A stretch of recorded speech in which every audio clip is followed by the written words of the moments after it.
ladies and gentlemen, and esteemed judges. My name is Punyapan Isaprom, or Homipat.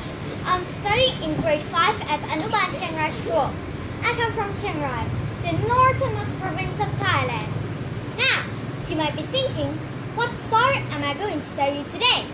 But I will not tell you yet what the title of the story is. But I will give you a hint. There was a girl in the story who wears a red riding hood. That's why everybody in the village called her Little Red Riding Hood. One day, her grandmother gave her a very nice red riding cloak. And her mother said, "Your grandma is very sick. I want you to go to her house and take her this little basket with some bread and honey. But don't stop in the forest and don't talk to strangers. Do as I say and go quickly to your grandmother's house." "Yes, ma'am," replied the Little Red Riding Hood. And the Little Red Riding Hood went through the forest with her little basket for her grandmother, who lived in a nearby village. Along the way, she saw many beautiful flowers in the forest, so she stopped and picked the flowers.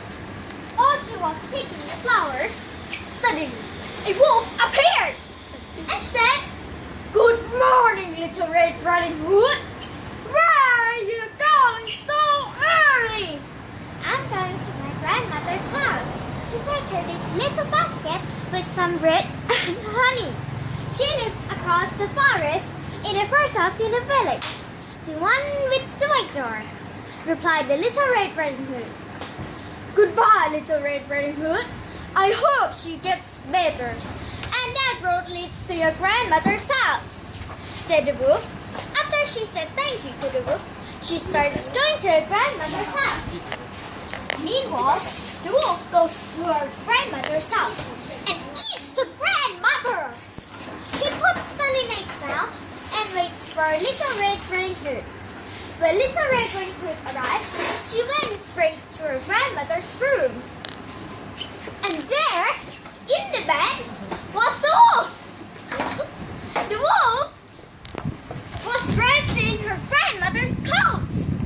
She sat on a chair and looked at her grandmother, then asked about her characteristic that looks different. Suddenly, the wolf gobbled up Little Red Riding Hood. Then he fell asleep. Meanwhile, a woodsman was passing by the house. He saw the door open, so he entered and looked for the old lady. He saw the wolf. The wolf was very fat, so he took him by the neck and made him spit out the poor grandmother and the Little Red Riding Hood. Grandmother said, "This will be a lesson to you, Little Red Riding Hood. Now, you will never disobey your mother again." The moral of the story is, children must be obey their parents and that they must never talk to strangers.